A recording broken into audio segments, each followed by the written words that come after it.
Para hablar de la literatura romántica española, en primer lugar, es necesario definir muy bien el concepto y los orígenes del romanticismo.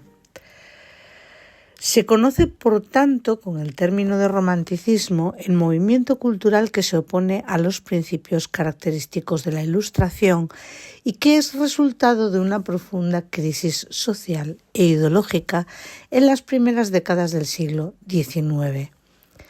Frente a las normas se postulará la rebelión del individuo y la exaltación del yo.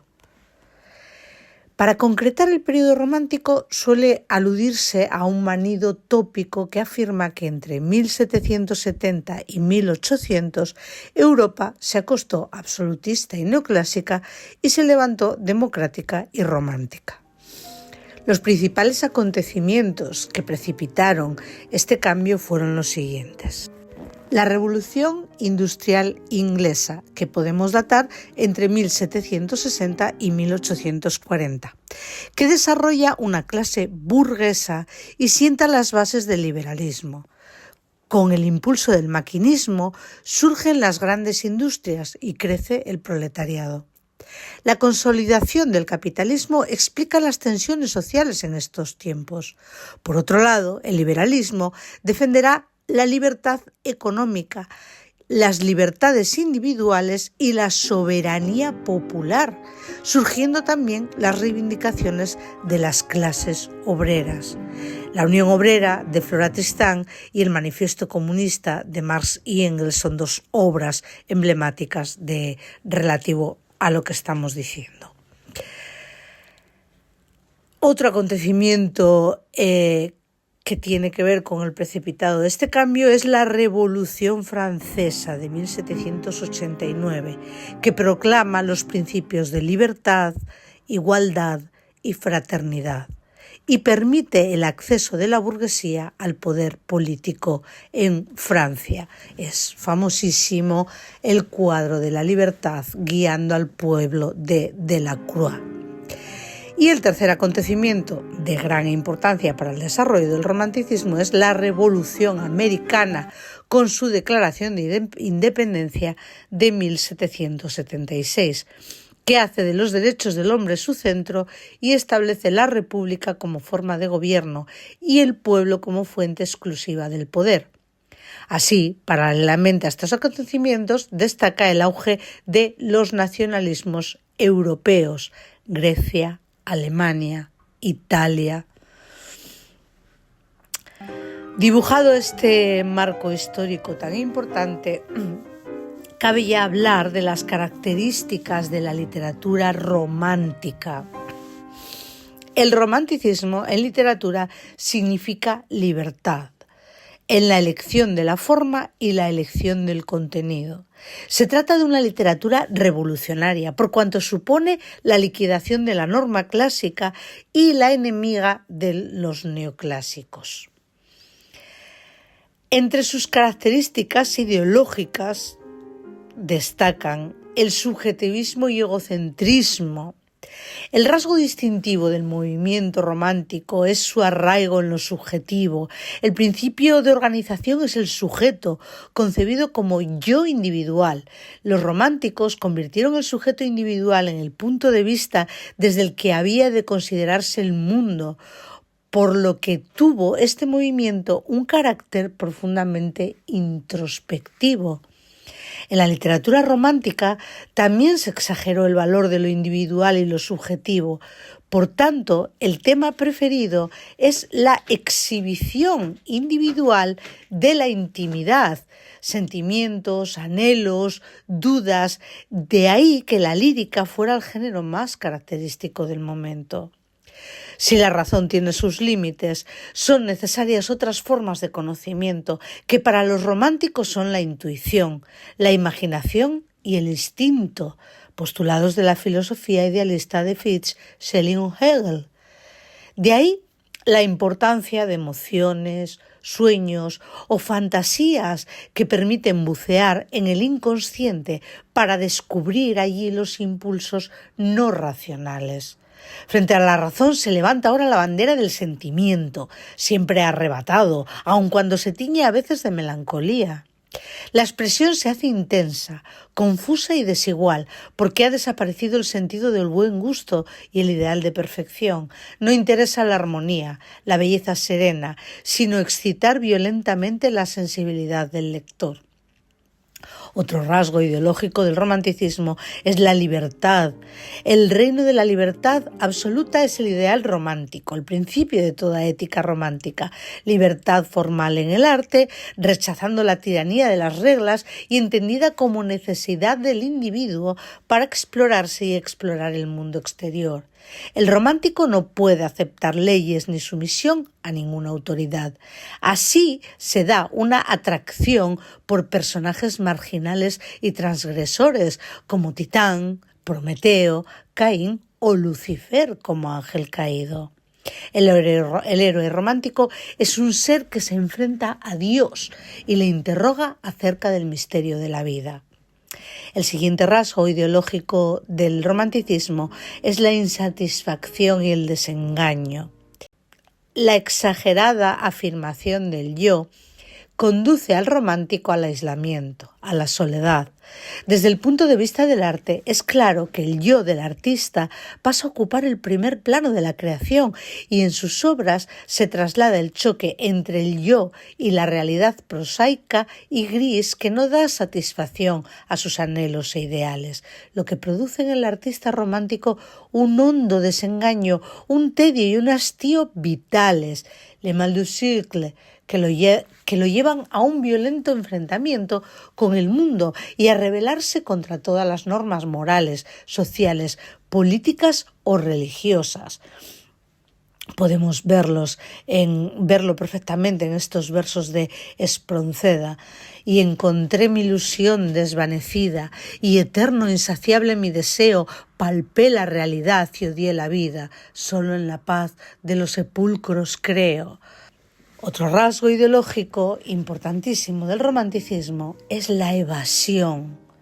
Para escapar de este mundo en el que no encuentra cabida su idealismo extremo, el romántico opta por escapar de esa realidad inmediata que no le gusta. Esa evasión puede conducir a épocas pretéritas como la Edad Media, o lugares lejanos o exóticos como Oriente o América o la misma España, que para muchos escritores europeos era prototipo de país romántico con sus antiguas tradiciones y su peculiar folclore. Como una forma extrema de evasión aparece a veces el recurso al suicidio, que puso de moda, y no solo entre los personajes de ficción, el Werther de Goethe.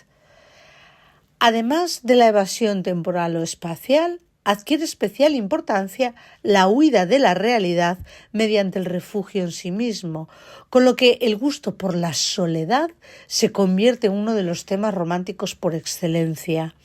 Esto justifica la preferencia por lugares solitarios como castillos, cementerios, jardines, espacios recónditos, etc.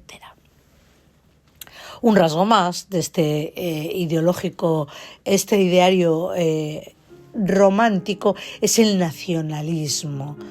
Los románticos, que han perdido la fe en los valores absolutos tradicionales, encuentran un asidero existencial en la revalorización de un espíritu comunitario que los ligue a su entorno. Es ahora cuando se reivindican los conceptos de pueblo, patria y nación, surgiendo un especial interés por la lengua, la literatura y el folclore. Y para terminar, el rasgo por excelencia de la literatura y el arte romántico en general es la naturaleza dinámica. Frente a la naturaleza artificiosa y bucólica característica del neoclasicismo, que ofrecía una visión ordenada, serena y dulce, el artista romántico representa la naturaleza en forma dramática, en movimiento, en forma agreste, dura, falta de proporción y con preferencia por la ambientación nocturna. La naturaleza se identifica con los estados de ánimo del creador y según sean estos es turbulenta, melancólica o tétrica. Pero a la vez la naturaleza está por encima de todo, lo que deja traslucir cierta concepción panteísta del universo, como puede advertirse en el tópico romántico de las ruinas, que simbolizan el predominio de la naturaleza sobre el hombre y sus obras. Muy relacionadas con estas características ideológicas están las características formales de los textos románticos. En primer lugar, es de destacar la ausencia de reglas. Junto a esta renovación temática hay una no menos importante renovación estilística, pues al campo formal se lleva también el anhelo de la libertad. Para el romántico, copiar a los clásicos es falsear la realidad, porque ésta no tiene reglas. La literatura aboga por la mezcla de géneros. En segundo lugar, cabe destacar la renovación métrica. Hay una ampliación de las formas métricas. Los románticos acudieron a nuevos ritmos acentuales e inventaron nuevas combinaciones estróficas. En definitiva, la métrica romántica es un claro precedente de la modernista. Asimismo, la tendencia grave, apasionada y dramática del romanticismo mostró predilección por el metro largo y las rimas sonoras. Relacionado con esto está la renovación léxica. El romanticismo abre las puertas a un caudal léxico, neologismos, arcaísmos, cultismos, extranjerismos. Las voces más prestigiosas no lo son ya por su carácter latino o antiguo, sino por el valor emocional. Hay por ello predilección por las palabras procedentes de campos semánticos del sentimiento, el dolor y la desesperación, arrebato, delirio, ilusión, sombra. Es además significativo el exceso de adjetivación y la pretensión de un vocabulario más espontáneo, directo y enérgico. Para terminar, un rasgo formal del romanticismo es la exaltación retórica.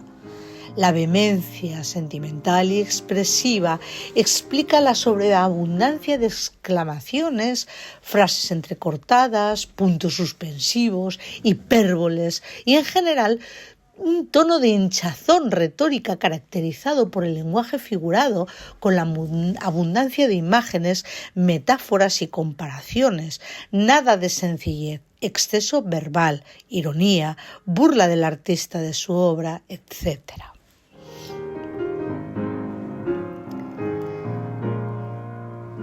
Es de destacar también, para hablar del romanticismo, y además es necesario e imprescindible, la diversidad del romanticismo.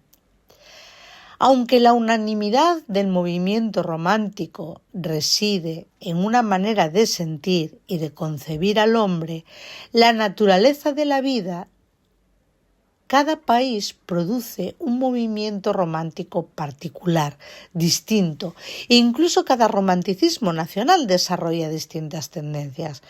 En Francia o en España se suelen distinguir un romanticismo de apariencia católica y nacional de otro más liberal y materialista. En Alemania o Inglaterra se diferencia un primer romanticismo de un segundo movimiento más maduro y menos teórico.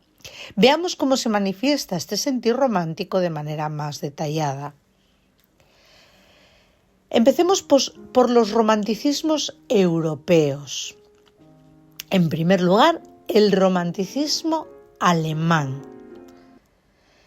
Es en Alemania también donde se produce un fenómeno literario precursor del romanticismo y que se conoció con el nombre de Sturm und Drang, tempestad y pasión, que propugnaba la creación literaria al margen de las reglas clásicas y revalorizaba la expresión artística de los sentimientos y de las vivencias. El romanticismo alemán propiamente dicho se desarrolló en un tránsito entre dos generaciones muy seguidas. Se empezó por una pretensión teórica afín a la filosofía idealista para llegar luego a unos resultados literarios más bien modestos. Así, primero están los llamados románticos tempranos, los doctrinarios hermanos Schlegel, Tieck o Novalis. Este grupo tiene su momento característico con la revista Attenhaum, bajo la protección de Goethe. Pero alrededor de 1810 surge una nueva promoción, un romanticismo más joven o tardío, constituido por los hermanos Grimm o Hoffmann, entre otros. En el tránsito entre estas dos generaciones se hará más visible el crecimiento de la fuga hacia el pasado, hacia una irreal Edad Media que en términos germánicos se veía también como el humus donde prendían las raíces del espíritu alemán. A continuación vamos a hablar del romanticismo inglés. La época romántica en Inglaterra puede centrarse en el periodo entre 1798, primera edición de las baladas líricas de Wordsworth o Coleridge, y 1892, muerte de Walter Scott, quien alcanzó el éxito con el género de la novela histórica. Wordsworth, en el prefacio de sus baladas líricas, escrito para justificar sobre fundamentos universales un experimento en el lenguaje poético, se aproxima a una redacción de un manifiesto romántico y a sus seguidores se les conocerá como el grupo de los lagos.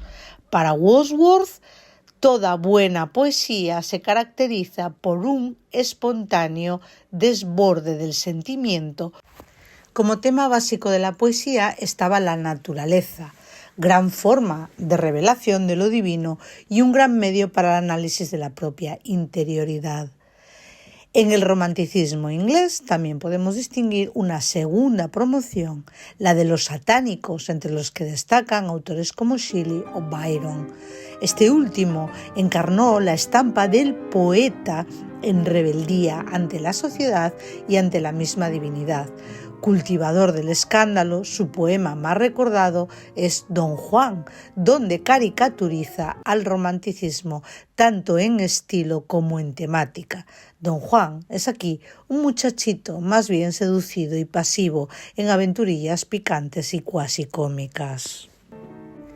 Pasemos a hablar ahora del romanticismo en España y hablar de la gran polémica en torno a este tema.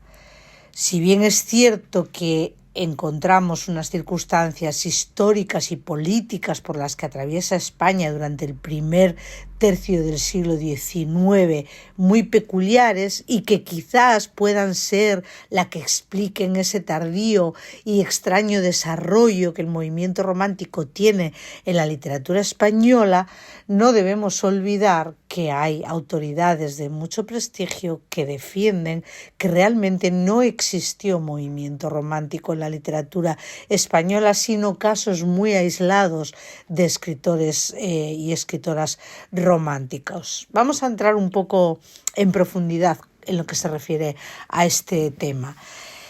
Tras la Guerra de la Independencia, que se desarrolla entre 1808 y 1814, Fernando VII llegó al trono e inició una persecución contra los liberales, partidarios de limitar el poder real mediante una constitución que asegurara ciertos derechos a la ciudadanía. Muchos liberales se vieron obligados a exiliarse a Inglaterra y a otros países europeos, donde vivieron en contacto con el movimiento romántico.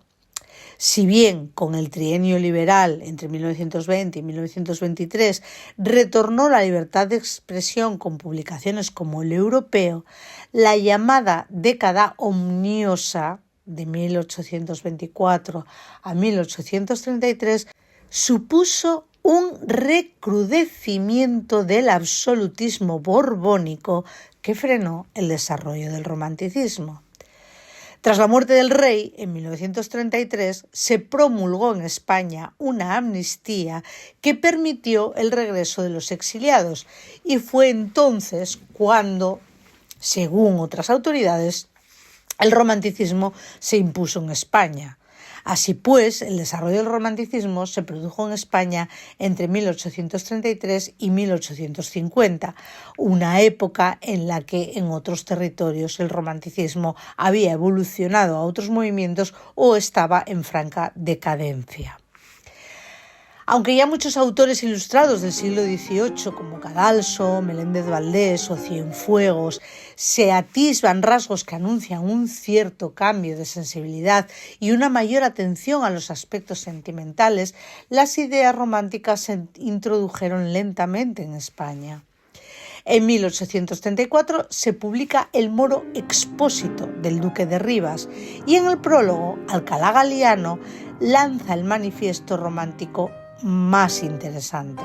En él se vislumbra ya que el romanticismo español hay dos tendencias. Dice Menéndez Pelayo al respecto: en su dominio breve y turbulento se dividió aquella escuela, si tal puede llamarse, en dos bandos completamente distintos: el romanticismo histórico nacional, del que fue cabeza el Duque de Rivas, y el romanticismo subjetivo o byroniano, que muchos llaman filosófico, cuyo corifeo fue Espronceda. Tuvo también su importancia la llamada polémica del alemán Boldefalter con Mora sobre las preferencias de los dramaturgos románticos. Una vez pasada esta etapa, podemos afirmar que en torno a 1845 ha pasado ya la Revolución Romántica. Larra ha muerto en 1837, Espronceda en 1842 y los supervivientes evolucionan hacia el realismo, pues el romanticismo se hunde en un esteticismo marginal y deja de ser una actitud, un estilo de vida. Podemos concluir que si bien es cierto que en España hubo un movimiento prerromántico muy fuerte, no se desarrolla un romanticismo propiamente dicho. Dicho esto, profundicemos más en la producción de la literatura romántica, hablando género a género. En primer lugar, hablemos del género por excelencia romántico, dadas las características del romanticismo, que es la lírica. Durante la primera mitad del siglo XIX, la poesía refleja bien el proceso de transición desde la estética neoclásica hasta la romántica.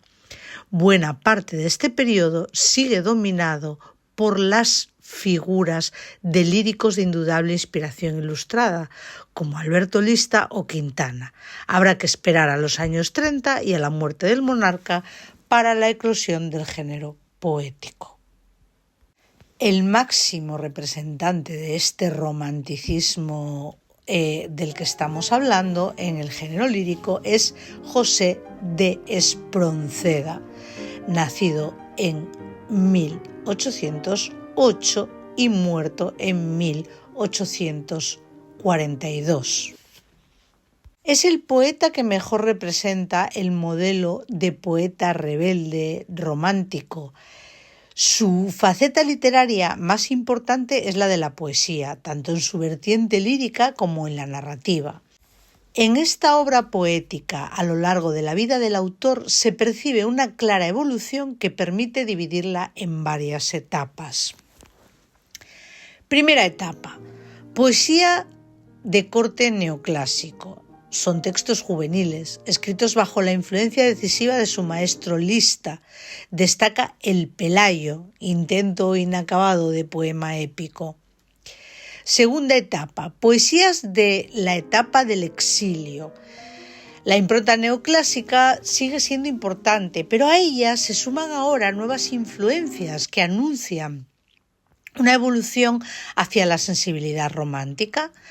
Textos esproncedianos de este tipo son El himno al sol o el poema narrativo Óscar y Malvina. Y para finalizar, poesía romántica, escrita tras su regreso a España después de su exilio en Inglaterra.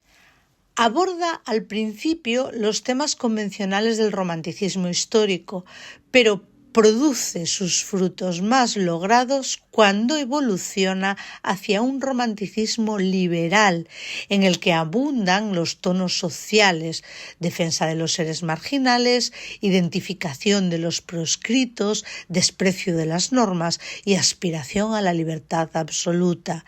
Aquí encontramos sus obras Canción del Pirata, El Verdugo, El Mendigo, El Río de Muerte, A una estrella, A Jarifa en una orgía.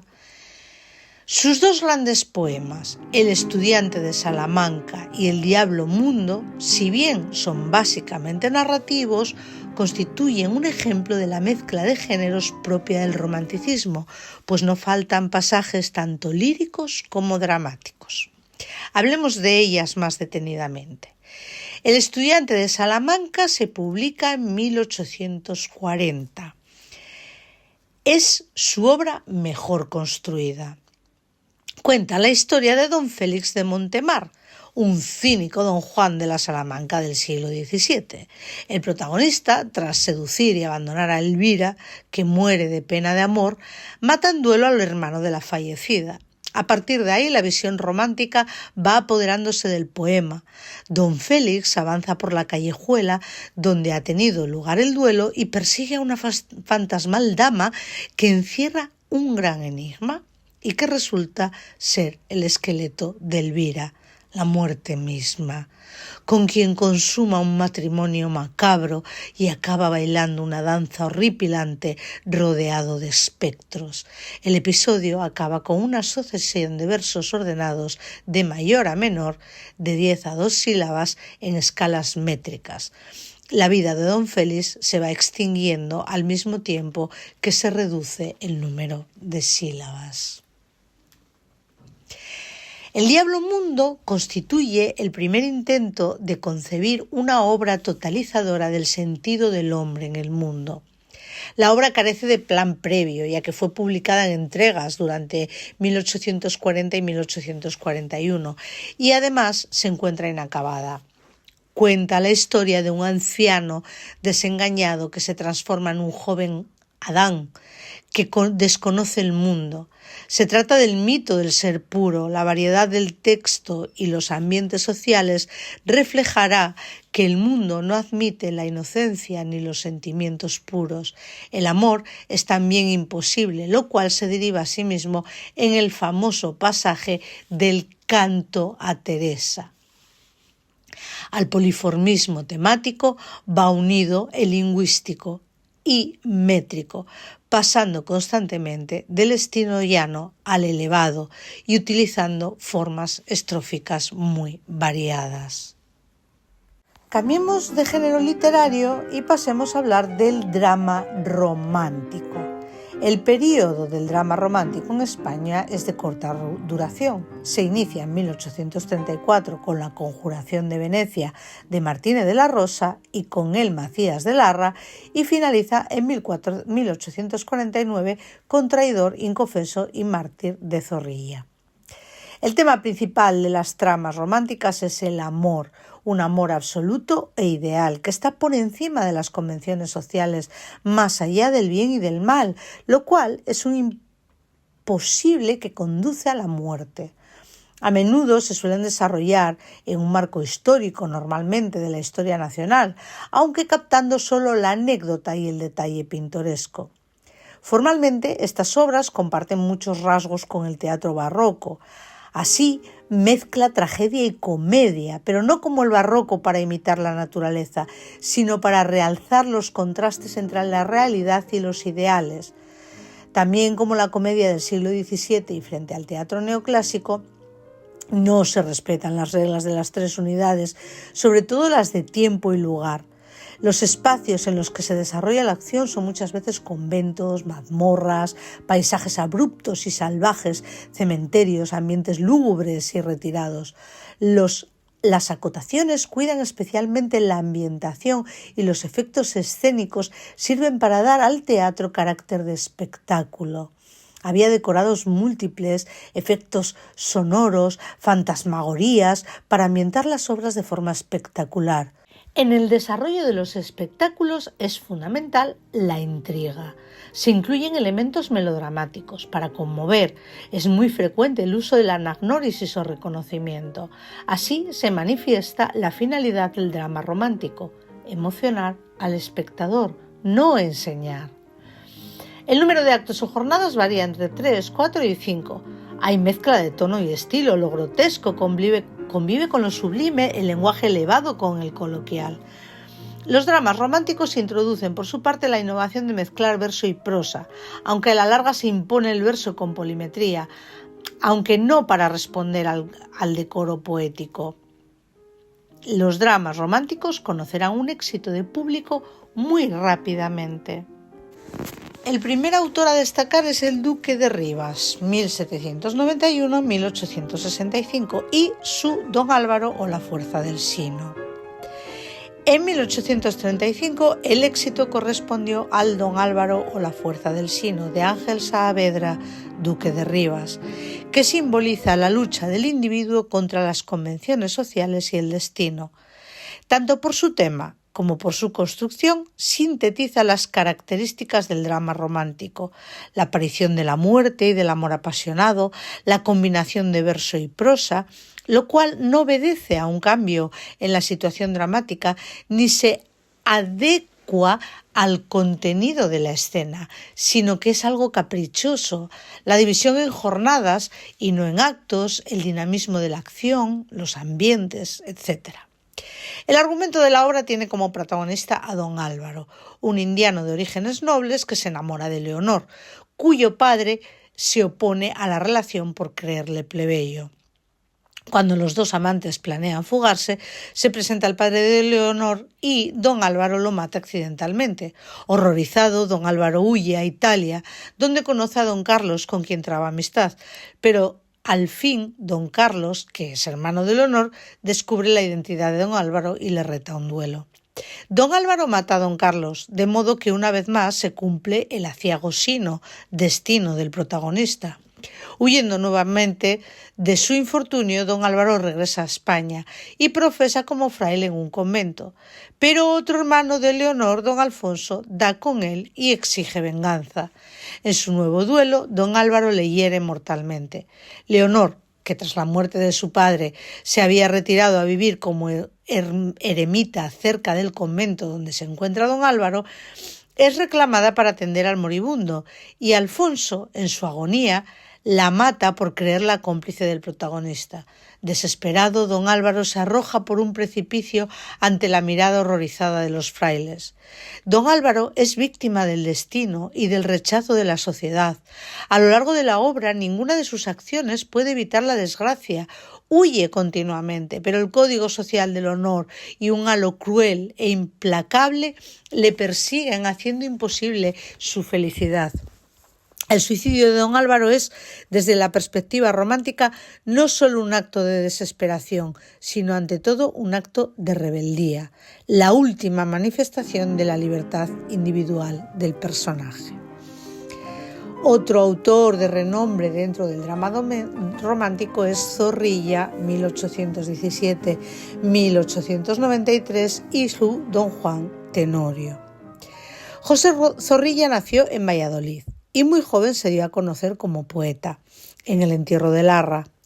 Viajó por Europa y desempeñó cargos en México. Ingresó en la Real Academia en 1869 y fue coronado como poeta en 1889. En 1837 publicó su primer libro, Poesías, y comenzó su carrera dramática, por la que principalmente es conocido gracias a Don Juan Tenorio, cuya popularidad ha perdurado a lo largo del tiempo.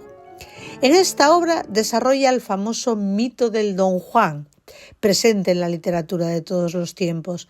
El autor, con el desarrollo que plantea, da un tono tradicionalista y conservador a la historia, a través de la conversión religiosa del seductor y su salvación cristiana a través del amor. La obra está dividida en dos partes, de 4 y 3 actos respectivamente. La acción se desarrolla en Sevilla, en donde se reúnen Don Juan y Don Luis Mejía para hablar de sus conquistas. Al oír tantas fechorías, el padre de la prometida de don Juan, anula su compromiso y doña Inés es ingresada en un convento, de donde la saca don Juan, ayudado por la criada Brígida. Sorprendido por el padre de la mujer cuando le está declarando su amor a la dama, don Juan mata al padre sin querer y huye. Empieza así una segunda parte, separada por un lapso de 5 años. Esta separación temporal permite que la segunda parte comience con la visita de don Juan al panteón, que su padre ha mandado construir. De esta manera, la primera parte supone el enfrentamiento de don Juan con la sociedad y la segunda parte con lo sobrenatural, con los muertos. La gran contribución de Zorrilla al tema donjuanesco es sin duda la creación del personaje angelical de doña Inés, que hace posible la salvación del libertino. Aquí radica la principal diferencia con el burlador de Sevilla de Tirso de Molina, y así consigue Zorrilla satisfacer la moral tradicionalista y reaccionaria de su tiempo, a través de la conversión religiosa del impío Calavera y su salvación cristiana por medio de un amor sublime y sacrificado. Zorrilla convierte al burlador en un enamorado y además es lógico que se produzca su salvación, pues don Juan llama a Dios y es impensable que Dios no lo escuche. En las obras románticas anteriores, el ideal del amor total entraba en conflicto con la religión. En cambio, en el don Juan Tenorio se destruye esa oposición y el amor se convierte en camino para el perdón de Dios. Otras obras importantes, aparte de las citadas, podemos incluir El Trovador de García Gutiérrez, que fue la obra más representada en 1836. La consagración del drama romántico se producirá en 1837, cuando se estrenaron muchas obras nuevas y con títulos tan populares como Los amantes de Teruel, de Hartzenbusch, pero si hay alguien que dominó la escena durante los años 40 fue, sin duda, Zorrilla. Para terminar, hablemos de la prosa romántica. Distinguimos dos direcciones temáticas, la evocación histórica y la pintura de costumbres. A la primera corresponde la novela histórica, de mucho éxito en Europa gracias a las narraciones del escocés Walter Scott. Son novelas ambientadas en la Edad Media, melodramáticas, supuestamente históricas y comprometidas, que buscan iluminar el presente a través de ejemplos pasados, como Los bandos de Castilla, de Ramón López Soler, El doncel de don Enrique el Doliente, de Larra, en 1834, o El señor de Bembibre, de Gil y Carrasco, en 1844. Por otro lado, se cultivó el regionalismo novelesco, derivado del sentimiento nacionalista del romántico. La novela social y de costumbres se inicia así en la década de 1830 sobre la base de traducciones de Balzac o Dumas. El género se define como una descripción inmovilista de una realidad social típica, sin desarrollo dramático, de breve extensión. El cuadro de costumbres recrea temas de actualidad del momento y busca la amenidad con un lenguaje popular.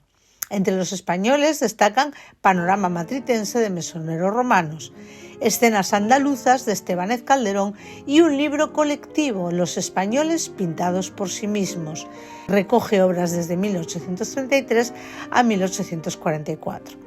La importancia del costumbrismo romántico fue determinante porque con sus métodos de observación de la realidad abrió el camino a la novela realista.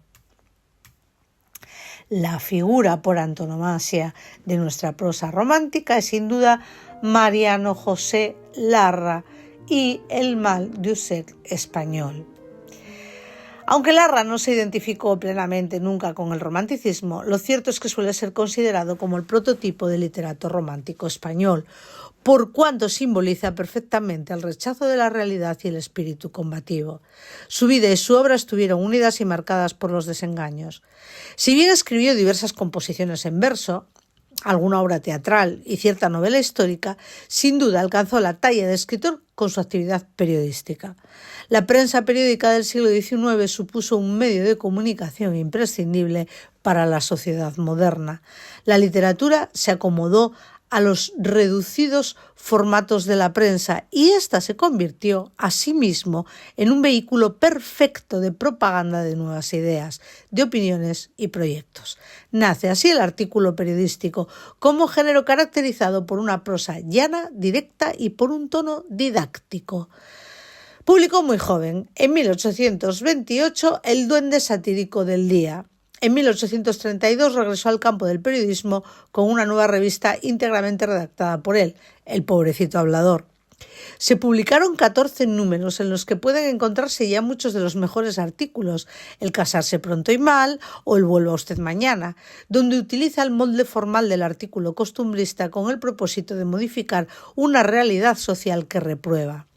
A mediados de 1836, el compromiso de Larra con la reforma liberal se había convertido en una enfermedad romántica.